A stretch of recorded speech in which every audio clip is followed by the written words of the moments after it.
რაც დავდიდით, იმაზეც ვაკეთებ და იმაზე მოკლედ დროში. შეიძლება მართლაც ევროპაც გავავოცოთ. Поздравляю весь личный состав. კარგი მანევრია ძალიან. დიაპოლოვაში გადაცემდა. ვაშა გადაცემა მოგესალმება და ძალიან საინტერესო ამბავში ჩაღრმავებას გთავაზობთ. იქამდე კი მოიწონეთ და გამოიწერეთ ჩვენი გადაცემა ყველა პლატფორმაზე: Facebook-ზე, YouTube-ზე, Instagram-სა და TikTok-ზე. თუ გახსოვთ ასეთი, დაგომისის ხელშეკრულება.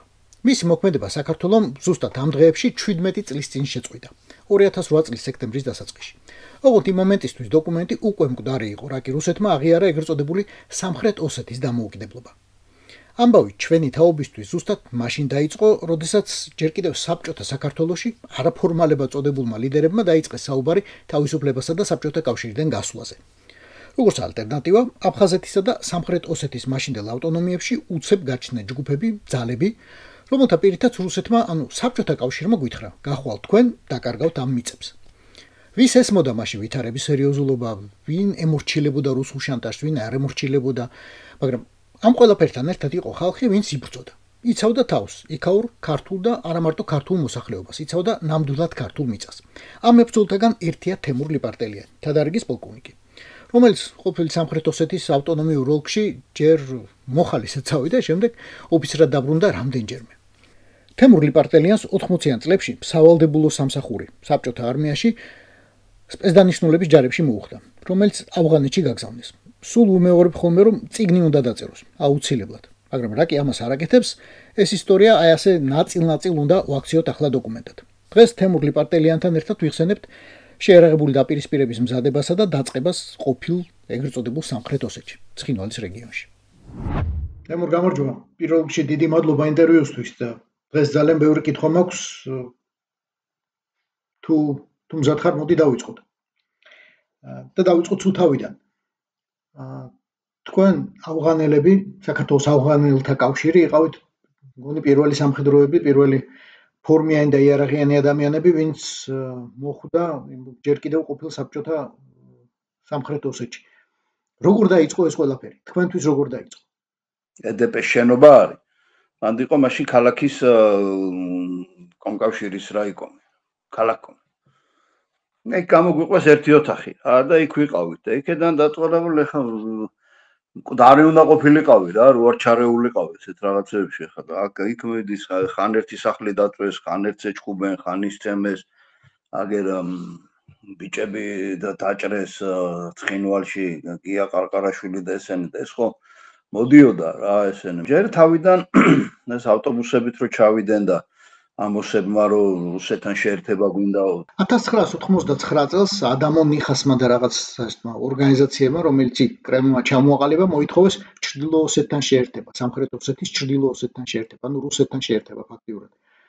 და გვახსოვს, რომ 99 წელს 23 ნოემბერს გიორგობას 1000-ობით ქართველი გამსახურდია ხელმძღვანელობით დაიძრა ცხინვალისკენ, რომელთაც გზა საბჭოთა შინაგანმა ჯარმა გადაუკეთა. მაშინ იქ იყავით უკვე?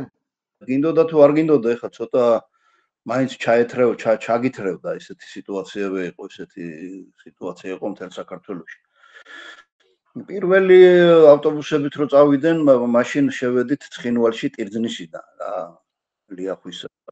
ლიახვზე გადავედით და შიგნით ამ მხრიდან შევედით, რომ აი გაგვეგო რა ხდებოდა.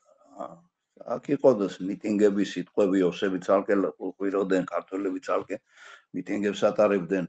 ფაქტიურად ის ისე იყო თუ ასე იყო, მშვიდობიანად დამთავრდა რა, ძალიან დიდი გართულებები არაფერი არ ყოფილა ესეთი.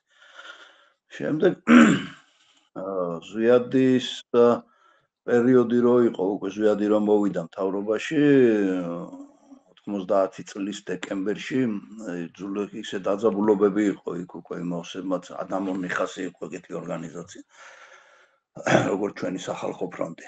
ნოდარნათაძის. და დაიყო დაძაბულობა, ხან ერთ მიუვარდებოდნენ ქართველებს, ქართველები ოსებს და იძულებული გახდნენ შეეყვანათ მაშინ მილიცია ერქვა, მე მგონი ჯერ კიდევ პოლიცია. უკვე. ხო, და ამათთან ერთად ჩვენც ავღანელებმა გამოვთქვით სურვილი, რომ შევსულიყავით მაგათთან ერთად ყოფილიყავით და როგორც ახლა საბრძოლო მოქმედებებში გამოცდილები და ისე თუ ასე მწოდნე ხალხი ამ შეიარაღებული კონფლიქტების გამოცდილების მქონე ხალხი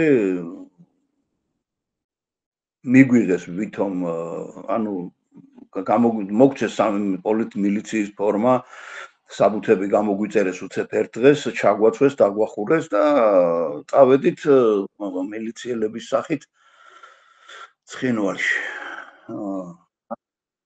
ეს არის 90 წელი 90 წლის დეკემბერი რა ახალი წელს იქ შევხვდით ცხინვალში იყო პატარ-პატარა გასროლები ისინი მე დავდიოდით იმ 9 სოფელი ხეობის ლიახვის დიდი ლიახვის ხეობის სოფლებში რაღაც საჭმელი მიქონდა რაღაცები მიქონდა მოგქონდა იქ უკვე ცალკეული ოსები გამოხდებოდნენ ცალკეული ქართველები აქედან ისროდნენ როგორც ღამის პოსტები იყო გაკეთებული თითქმის მთელი საქართველოსდან მილიცია იყო ჩამოსული პოსტები ჰქონდათ გაკეთებული ცხინვალში ღამე მორიგეობდნენ იმ პოსტებზე ლამის ვაკონტროლებდით რა თითქმის მთელ ცხინვალს ამ ცხინვალზე გადაბმული არის თამარაშენში კიდე ქართველებით დასახლებული სოფელი იყო ერთ-ერთი უძლიერი სოფელი ასე დაიწყო ჩვენი მერე დაიძაბა რა ფაქტიურად დაიძაბა სიტუაცია გაგიშვეს ერთია მაგრამ ფორმა იარაღი განთავსება ზურგის სამსახური ეს ყველაფერი ვინა იყო ასევე შინაგან საქმეთა სამინისტრომა იყო საკუთარ თავზე ჩვენ ცხოვრობდით ყოფილი საოლქო კომიტეტის შენობაში მან ცენტრში ეს შენობა იქ ცხოვრობდით პირველ სართულზე რა ნუ ცხოვრება თუ ქვია ამას ავი ზოგს იატაკზე გვეძინა ზოგსად გვეძინა რა თქვია წამალი ავტომატები არ ქონდა არა პეპეშები იყო მოხსნილი იქედან ზოგის კოლინიდან ნუ მილიციას კი ქონდა რა ეხლა 1000 ერთხელ თუ ბოდიში ამ სიტყვაზე და დაითრევდი იმას ავტომატს და რაღაცა თქვია წამალს ესენი თქვია წამალი იარაღი არ იყო თორე თქვია წამალი კი იყო რა იარაღი არ იყო ზოგი ეხლა მე მოქალაქეები რომ მოდიოდნენ ზოგი შაშხანა მოქონდა სახლიდან ზოგს ორლულიანი თოფი მოქონდა თავიდან ესე იყო ჩაცმულები ეგენი არ იყვნენ დახურული ეგენი არ იყვნენ მახნოს ბანდასავით იყვნენ რა ღიპებით და იმით მაგრამ იმათ შეიარაღებაში პოლიციას მილიციას ჰქონდა თავისი ისა ქვია საშტატო ერთეული როგორც მაკაროვები ისე ავტომატები კალაშნიკოვის ავტომატები და ამას ამით იდგენ პოსტებს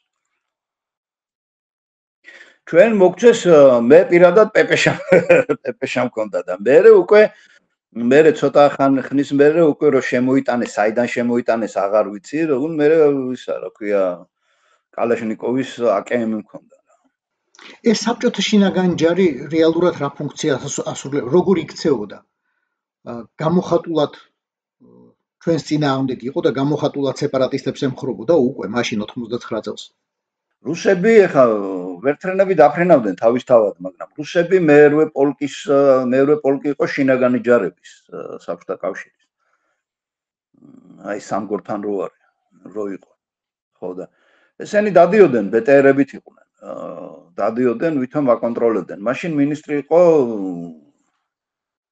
ილარი ხაბულიანი და ერთ-ერთ თათბირზე კი გითხრა რომ აი რუსებთან ერთად ვიმუშავებთო ისო რაღაცები ესეთი რაღაცები და მაგრამ ეს რუსები ვითომ ჩვენთანაც მწვადს არ წვავდნენ და არც ჩამფურს არ წვავდნენ მაგრამ რეალურად სიტუაციას ვერავდნენ აკონტროლებდნენ მან მუშაობდა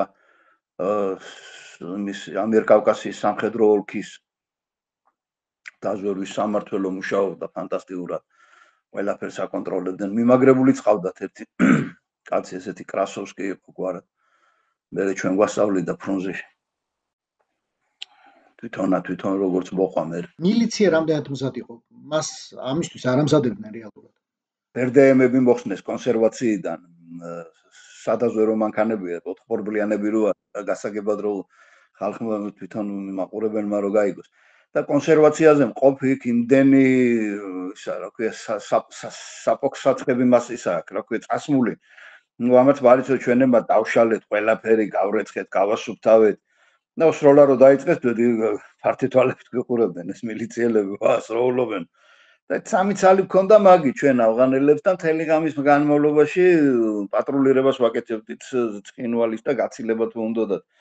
აი მაშინ ისე კარგად იყო, კარგად რა ეხა ხალხი მაშინ ჯერ კიდევ იყო ეს საწყობები, მაღაზიები, რაღაცები ისეთი რომ სადაც სურსაცანოვაგე იყო და ამ სურსაცანოვაგეს უგზავნიდნენ, კარაკი იყო, ტუშიონკები იყო, ის არა ჩათუშული ხორცის ისინი აქვეა ქილებში და დაქონდათ სოფლი პურის თქვილი, შაქარი და ვაცილებდით ხოლმე ამათ რა ქართულ სოფლებში. პირველი ლტოლვილები როდის გაჩნდნენ? აი ამ პერიოდში გაჩნდნენ, ხო, პირველი ლტოლვილები? პირველი ლტოლვილები მაშინ გაჩნდნენ დეკემბერში. დეკემბერში თუ არ ვთქვი რა. აი მაშინ წამოვიდნენ ცხინვალიდან, იქ საბრძოლო მოქმედებები რო იყო, პირველი ლტოლვილები ცხინვალიდან წამოვიდნენ და ზნაურის რაიონიდან წამოვიდნენ. ადრე ყორნისი ერქვა, მაგრამ მე ზვიადი დროს ყორნისად გადაკეთდა ისევ ეს ზნაურა ჩვეულებრივი ყაჩაღი იყო, მე კომუნისტებს და წითლებს ხარი დაუჭირა ქართველების წინააღმდეგ 20-იან წლებში ოსების და იმითი ბრძოლები რო ნე მაშინ მეთაურობდა იმას და დიდი ძეგლი დაუდგეს ყორნით და გადაარქვეს ზნაურად. ავღანელებისა და მილიციის გარდა ვინ იყო კიდევ იქ შეიარაღებული? რაღაც მოხალისეთა რაზმები იყო? თუ იყო, ვინ იყვნენ და ვის ემორჩილებოდნენ? ან იარაღს საიდან შეულობდნენ ეს ადამიანები?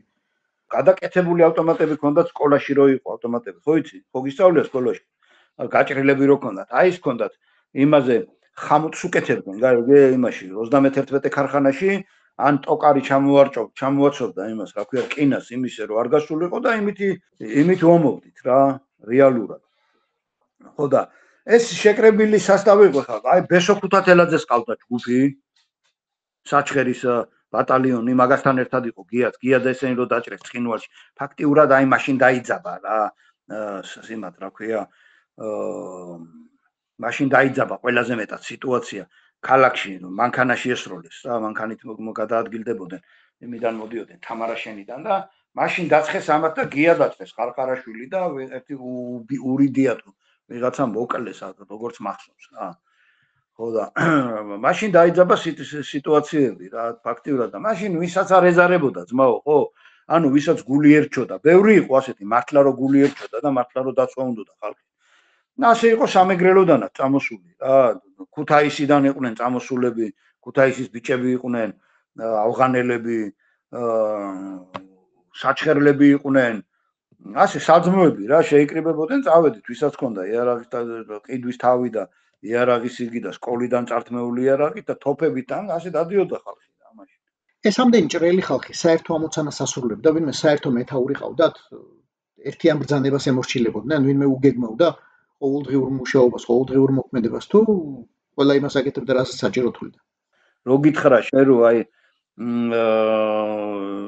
ის იყო, რა ქვია, საფეხურებრივი უფროსობა იყო და იგი ესეთი რამე ზვიადის დროს არ იყო. თავიანთ პარტიებს ემორჩილებოდნენ.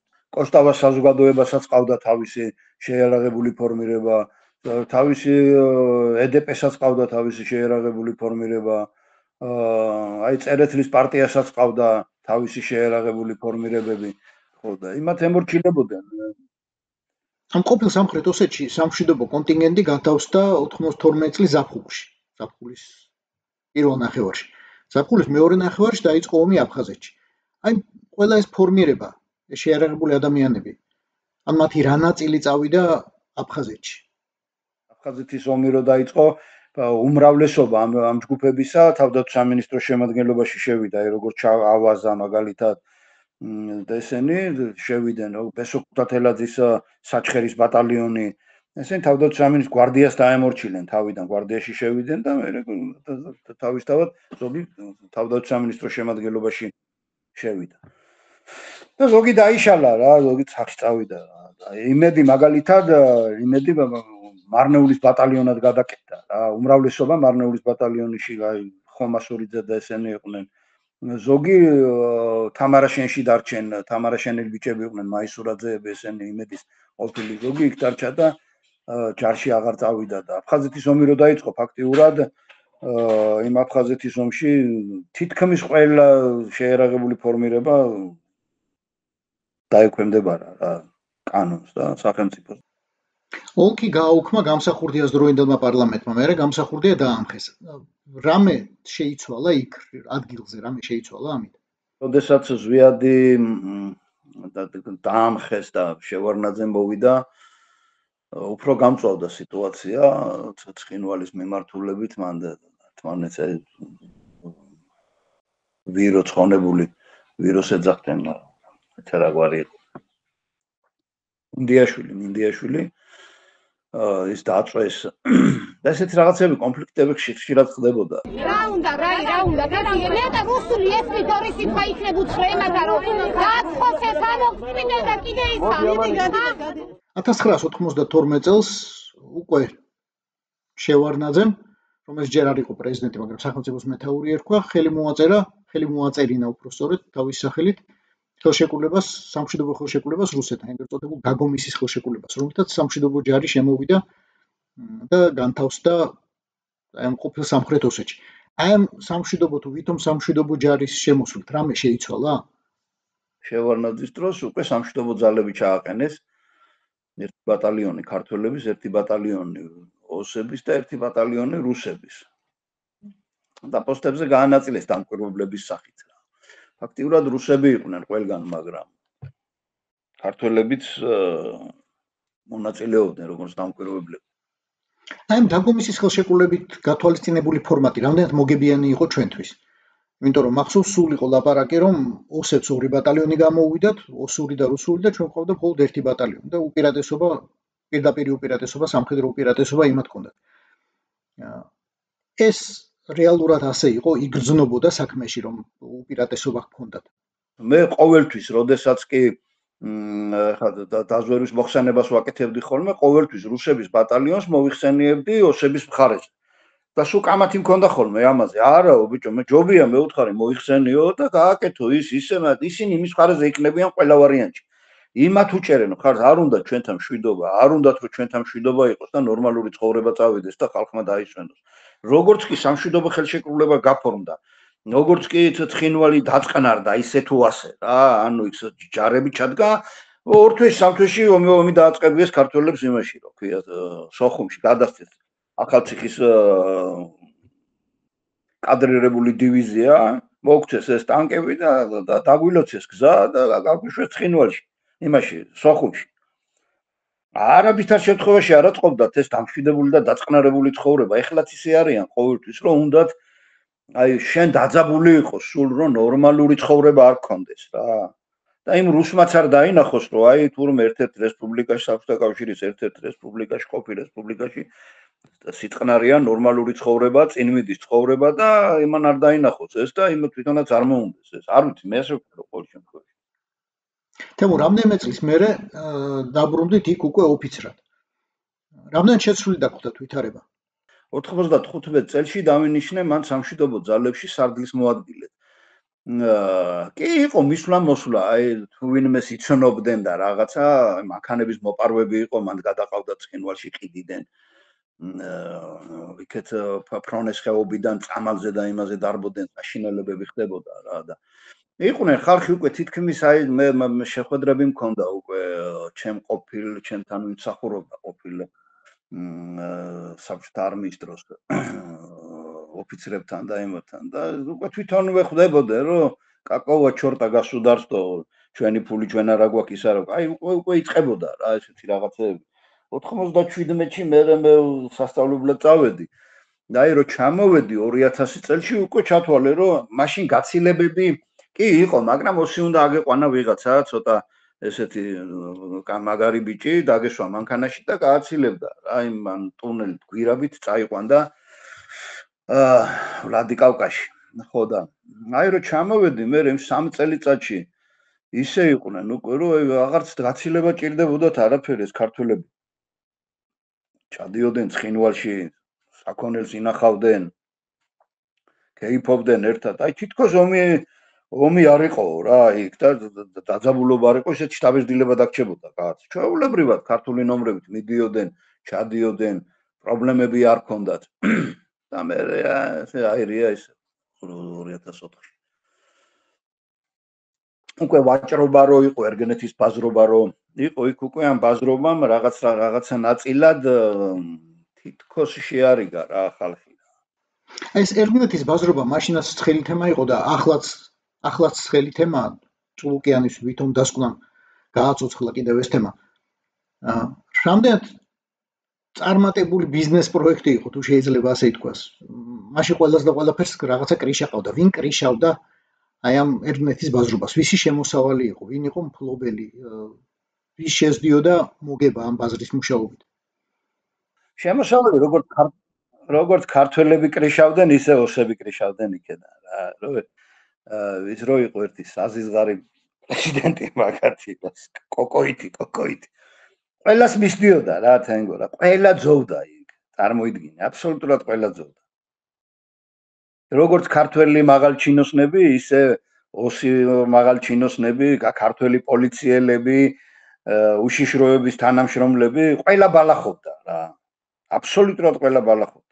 აქედან ჩასულ კაც გზაზე და გამოეკიდებოდნენ, გააჩერებდნენ რეალურად მე ჩემ ქვეყნის ტერიტორიაზე ვყიდულობ საქონელს, ხო? გამბაჟება რა კონტრაბანდაა თუ რა არის, ჩემ ქვეყნის ტერიტორიაზე ლეგალურად გასული ვარ, ლეგალურად არ ქვია, მაგრამ გასული ვარ, არ ვიმალები, მივდივარ, ვყიდულობ. შენი პოლიციელი იქ დადის, იქ რატო არ მაჩერებს? გამოდის გზაში და გზაში დაგეწევოდნენ და აბა ბიჭო, ამდენი მოგვეცი და იმდენი მოგვეცი და იყო ეგეთი და გაიშნიკობა და საზიზღრობა. შევარდნაძის მერე, როდესაც ხელისუფლება შეიცვალა, ბაზრობა დაიხურა. 2004-ში ომი იყო, შეჯახება ომი, როგორც გნებავთ დავარქვათ. და ვითარება გამწვავდა.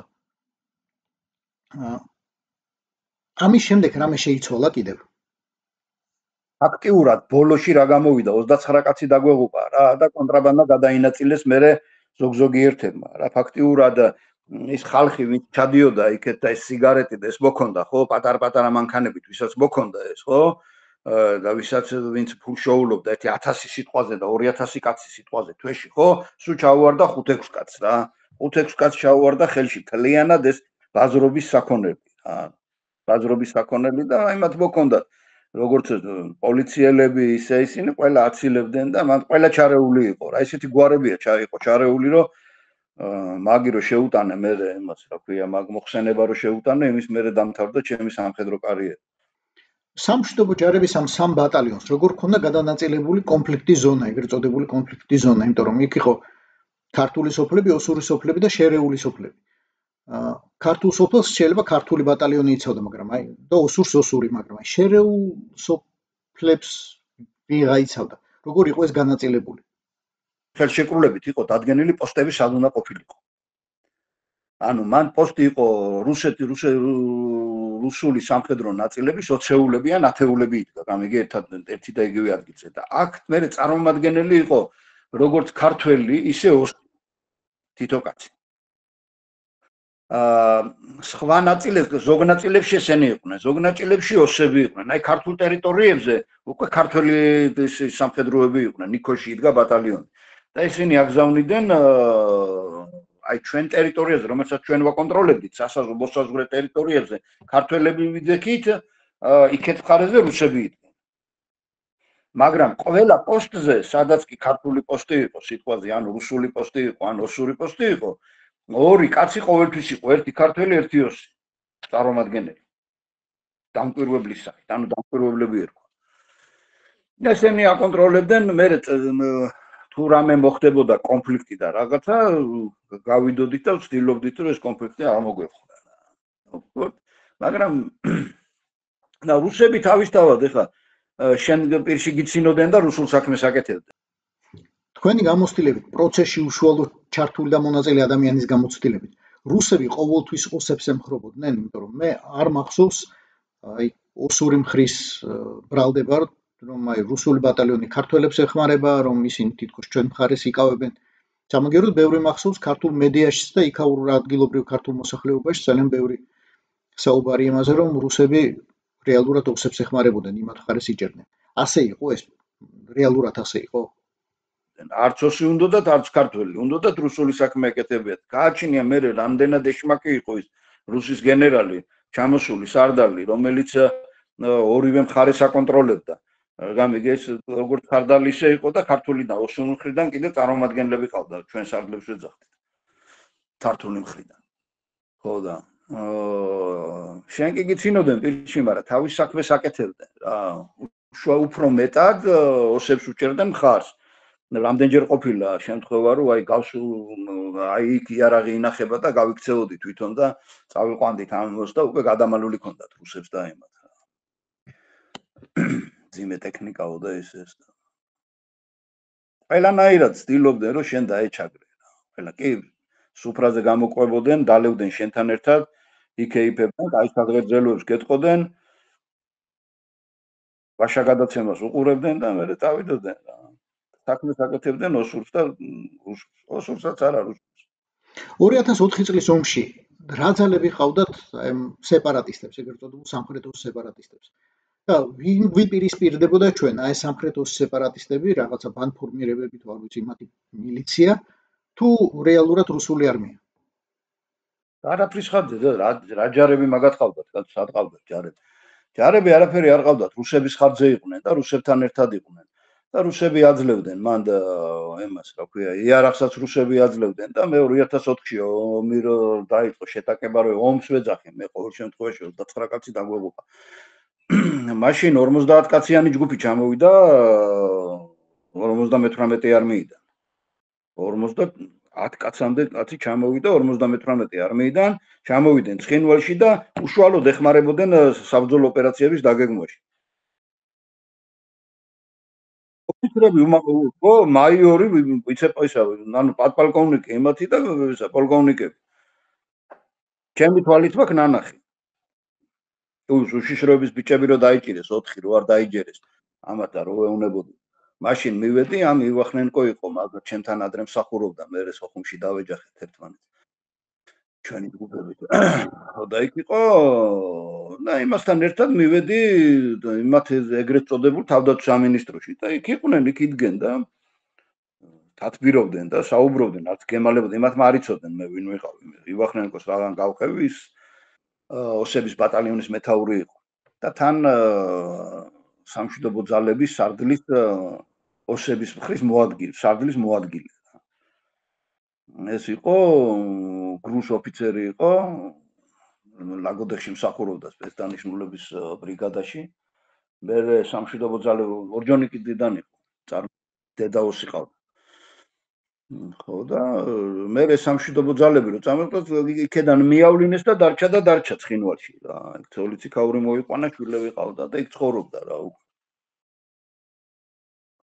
ეს რუსები ოფიციალურად რაღაც კი პატარა რაღაცა გაიჩხარონებდა, რუსები ჩამოდიოდნენ, იჯდნენ იმათ ეგრეთ წოდებულ თავდაცვის სამინისტროში და ოფიციალურად ეძლეოდნენ განკარგულებებს.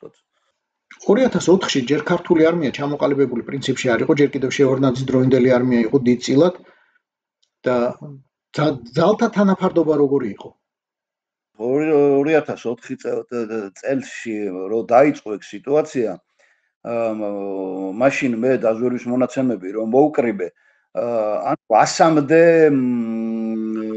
ბრონირებული მანქანა, ტანკი და ესენი ყავდათ, გამიგე, თვითმავალი საარტილერიო დანადგარი. ანუ რუსებს რაც ჰქონდათ, იმათაც იმას უთვლით, გამიგე, და ფაქტიურად რეალურადაც ეგრე გამოვიდა რა. 100-მდე ერთეული ყავდათ რა, როგორც ტანკი, ბეტერი, BMP, ეს ბრონირებული მანქანები ჩვეულებრივად ყავდა, ჩვენ არც ის არ ყავდა იმ მიმართულებაზე. და მაშინ მართლა კარგად მოისმინა ოქროაშვილმა. ფაქტიურად ჩვენ 1-3-ზე კი არა, 1-2-ზეც არ ვიყავით რა, ჩვენი ძალებით და საშუალებებით. იმ მომენტში, იმ მიმართულებაზე. და ჯარი ხო არა ყავდა, კაცო რა, ჯარი ყავდა. ტანსაცმელი იმათ არ ქონდა, ჩასაცმელი არ ქონდა და არაფერი.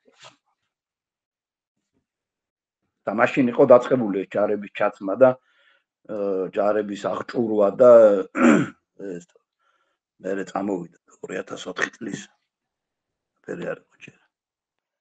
თქვენ იყავით ქართული მხარის ერთ-ერთი მეთაური ოფიცერი. მაგრამ მთელი ამ ოპერაციის, მთელი ამ ეგრწოდებული სამშვიდობო ძალების მეთაური იყო რუსი. ალბათ თათბირებს ის ნიშნავდა, ის ატარებდა. რამდენად ხშირად იკრიბებოდით რუსებთან და ოსებთან ერთად? რა საკითხებს განიხილავდით ზოგადად? როგორი მექანიზმი ჰქონდა თანამშრომლობის? ჩვენი ბატალიონი იყო ნიქოში. ერთი წარმომადგენლები ქვევით 6-7-კაციანი ჯგუფი სარდალთან ერთად, გურგენიძესთან ერთად იმასთან იმაში ცხოვრობდით ცხინვალში. მან და ყოფილი საბჭოთა კავშირის სანჟირო პოლკი იდგა. აი მაგის ტერიტორიაზე იყო რუსული ბატალიონიც იქ იდგა, ოსური ბატალიონიც იქ იდგა. ესენი შტაბებიც იქ იყო. საჭმელსაც იქ ჩვენით ვამზადებდით, მაგრამ სასადილოს ჰქონდა და ერთად ჩვეულებრივად ვიყავით. ყოველ დღეში ორჯერ სამჯერ შეიძლება გარეთ გამოსულიყავი, ხვდებოდი რა ამ რუსებს. როგორც ბატალიონის ხო და ბატალიონი თვითონ ეს ჩვენ ვიყავით დამკვირვებლების ჯგუფი რა და ბატალიონი თვითონ იდგა ცხინვალიდან რო გადიხარ სანამ ნიქოს შეახვალ. აი მან იდგა ყოფილი სამხედრო ნაწილი, აი სადაც საავიაციო პოლკის ქალაქი იყო, ხო? სადაც ოფიცრები ცხოვრობდნენ და ჯარისკაცები ცხოვრობდნენ, აი იმ ქალაქში ცხოვრობდნენ რუსები. შემოღობილი ჩვეულებრივი ყაზარმები, სამხედრო ყაზარმები იყო და იქ ცხოვრობდნენ, მაგრამ აი ეს მეთაურობა, შემადგენლობა, სამშვიდობო სარდლობა ერთად ვიყავით რა ყველა. და ხვდებოდით ყოველ დღეს შეხვედრები ჰქონდა, თუ რა ვინმე მოვიდოდა მომჩივანი რაღაცა ვიკრიბებოდით, ერთად წვითავდით. ვინ გაგვეგზავნა, ვინ წავსულიყავით და როგორ და რანაირად. სამშვიდობო ძალების ყოველდღიური საქმიანობა რა იყო? აი, რუტინა ეგრეთ წოდებული, გზაზე დგომა, პატრულირება, რაღაცა პოსტების დაცვა, შლაგბაუმის გახსნა, დაკეტვა? მანქანების მოტაცება იყო, მანქანების დაბრუნება იყო, პატარა ვიღაცა მოდიოდნენ ეს ნარკომანები, ვისაც წამალი უნდა და მოიპარავდა, გადმოაგდებდნენ ვიღაცას მანქანიდან, შევარნაძის დროა. გადმოაგდებდნენ მანქანიდან ვიღაცას, ჩამოიყვა ცხინვალში, რა უნდა და არავის არ უჩერებდნენ. გაიშინიკეს ბენზინი მათ არ ჰქონდათ და არაფერი. რო გამოკიდებოდნენ. შევიდოდნენ შემოვლითი გზებით. ფრახ ჩაუყვანდნენ წამალს მუგუჩი დიდმუხაში დაუტოვებდნენ ამ მანქანებს და იყო ერთი ამბავი რა. იქ მანქანები ისე ინახებოდა იმის დედავათი. სავსე იყო ქართული მანქანები და მე ამ მანქანების დაბრუნება და ერთი ამბები იყო რა. ეს ოსები აიღებდნენ იარაღს, გადავიდოდნენ კიდე შემოვლითი გზით იმერეთის გზაზე, საჩხერე ჭიათურის გზაზე, გავიდოდნენ. ან იქ მოიპარავდნენ, ან აქ მოიპარავდნენ, ან ქართველები გადაუყვანდნენ და მე იყო ეს ამას აყავს და გვეხაწებოდნენ მე ეს ნაცნობები ყველა. და ქარელის პოლიციის უფროსი მოვიდა ჩემი მასო სიმამსო მანქანა წაართვესო და ასე დავაბრუნებიეთ ის და მთელი ამბები რა ესეთი რაღაცები იყო. მანქანები უფრო მეტად ვიდრე ადამიანები. გატაცება. აი ეს საკითხები რა დონეზე გვარდებოდა? რადონის ამ სეპარატისტების რადონის ხელმძღვანელობასთან ჰქონდათ ურთიერთობა? ალბათ იმედია ბანდიტებთან არ ჰქონდათ ურთიერთობა, ხო? და დარღვევებზე რაღაცა რა ასეთ ხალხთან ჰქონდა ჩვენ შეხება. ცხინვალის მილიციის უფროსთან ესეთი რომ აი დაბალ დონეზე ვისაც ჭირდებოდა დაიჭერდნენ ვიღაცას ჩვენსაც ჩამოიყვანდნენ ქართველს და შეაგდებდნენ იგერც ხე აი იმის გამოყვანაზე, მანქანის წართმეული მანქანის დაბრუნებაზე ესეთ რაღაცებს კოკოითან რა საქმე ჰქონდა ჩვენ. ამათ კი უბრალოდ გურგენიძეს. თემურ, ადგილობრივ მოსახლეობას თუ ჰქონდა იარაღი. ბევრი ჭორი მახსოვს, რომ თითქოს ქართველებს დაურიგეს იარაღი ამ ლიახვის ხეობაში, მაგრამ რეალურად იქ რაღაც საბრძოლო რაზმები არ ჩამოუყალიბებია არავის. ოსებს თუ ჰქონდათ იარაღი, იმათ თუ დაურიგეს, თავიანთ მომხრეებს თუ დაურიგეს იმათ იარაღი. ადრე ვინ როგორი შოვედა ხა, მაგალითად ერთი მეგობარი მყავს, მაგან ზვიადის დროს ახალი ვილისი ყავდა რა. ბობიკ ვილისი რო ეძახიან. გაყიდა ეს ვილისი და იარაღი იყიდა რა და თავის საძმაკაცოს მაშინ ცხოვრობს ეხა. ქვენატკოცაში რა. შალვა ქვია. ასე ვიღაცები რაღაცა ვაშს დაყიდიდნენ, ასე ცალკეცო თორე დარიგება ესე რომ აი მოსახლეობისთვის ყოველ შემთხვევაში მე მომსწრე არა ვარ. რომ აი მოსახლეობისთვის იარაღი დაერგებიათ. ეხა 95-96 წლებში კი მახსოვს რომ აი რომ დადიოდნენ ავტომატურისაც დაუჭერდნენ სახში გაჩხრიკავდნენ, წაართმევდნენ, იჭერდნენ იმ კაცს და იყო მთელი ამბავი. საქართველოს მხარე რა, მილიციელები. უკვე აღარავის აღარ უნდოდა, რომ იარაღიანი ყოფილიყო და თვითონ უნდოდა ეკონტროლებია თავრობას შევარნაძის დროს. მიშას დროს არავის არ დაურიგებიათ, როგორც მე ვიცი. იარაღი, როგორც მე ვიცი და მე ყოველ შემთხვევაში 2004-ში მოსახლეობის არავის იარაღი არ დაურიგებია, რაც იქ ვიყავ. 2008 წელშიც არ ამგონია, იმიტომ რომ ჯარი უკვე შეერაღებული იყო და ჯარი ჯარს გავდა რა. როგორც თავის კაცულობით ოსებში დაურიგეს კაცო იარა. ოსებს დაურიგეს იარა. ოფიციალ რუსებმა დაარიგეს იარა. ჩვეულებრივად იები იყო და ცხინვალი იყო 2004 წელში რო იყო ცხინვალი, მაშინ ქონდა 33 იმად რა ქვია ნაწილად ქონდა დაყოფილი და ყველგან ყავდა თავთავისი შეერაღებული ჯგუფები.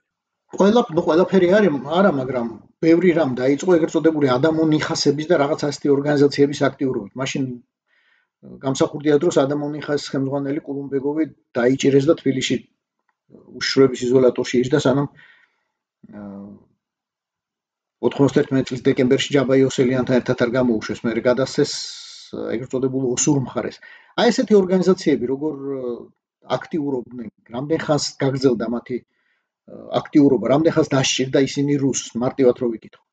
მე კულუმბეგოვი ჩამოიყვანეს მეთქე ადამიანიხასის ისა თვითონ ოსებს ყავდათ დაჭერილი და ერთი დედა ყავდა ქართველი ომონის უფროსი იყო, მე მიშას დროს დაიჭირეს აგერ გივიერკო.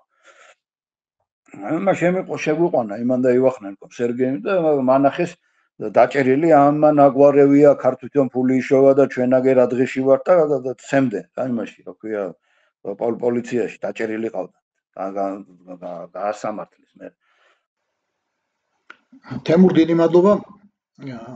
იმედი მაქვს რომ ჩვენ სხვა კიდევ ბევრ საინტერესო საკითხზეც ვისაუბრებთ მომავალში. დიდი მადლობა და კარგ ბრძანდებოდ. მძიმე აღიარება, მაგრამ რუსმა კონკრეტულ შემთხვევებში ხან ჭკუით გვაჯობა. ანუ ტრადიციული სპეცსამსახურების მუშაობით, ხან კი უბრალოდ ძალით, რომელიც აღმარცხნავს, მოგეხსენებათ. ხშირად ჩვენს წინააღმდეგ იყენებდა და იყენებს ჩვენივე ნაკლს. არა ორგანიზებულობას, კორუმპირებულობას, პრივილეგიებისადმი მიდრეკილებას, სიზარმაცეს. ხანდახან ეს იგივეა, რაც სამშობლოს ღალატი. უახლესი ისტორიის ბევრი ფურცლიდან სამაჩაბლო ერთ-ერთი ასეთია, რომელიც რა თქმა უნდა არ დაწყებულა 1980-იანი წლების ბოლოს, დიდი ხნით ადრე მინიმუმ მე-20 საუკუნის პირველ წლებში დაიწყო დუღილი. როდესაც ჯერ გამოიგონეს, შემდეგ კი დაგვიკანონეს ტერმინი სამხრეთ ოსეთი, როგორც ვითომ ისტორიული. და ეს არა მხოლოდ ოსების, არამედ ქართველების ხელით გააკეთეს. ორჯონიკიძეების, ორახელაშვილების, მდივნების, ჯუღაშვილების, მახარაძეების, მოკლედ იმდროინდელი ქოცების. აი, ის ამბები გვაქვს გამოსასწორებელი ხვალდაზე. ჩვენს თაობასა და ჩვენს შემდგომ თაობებს. ქოცების შემდეგ, რა თქმა უნდა. ეს იყო ვაშა გადაცემა, თენგის გოგოტიშვილის პოდკასტი. გვიყურეთ, მოიწონეთ და აუცილებლად გამოიწერეთ ნებისმიერ პლატფორმაზე. Facebook-ზე, YouTube-ზე, Instagram-სა და TikTok-ზე. რაც დავდივით, იმაზეც ვაკეთებ და იმაზე მოკლედ დროში. შეიძლება მართლაც ევროპაც გავავოთ. Поздравляю весь личный состав. კარგი მანევრია ძალიან. Я помню, очень гадаться надо.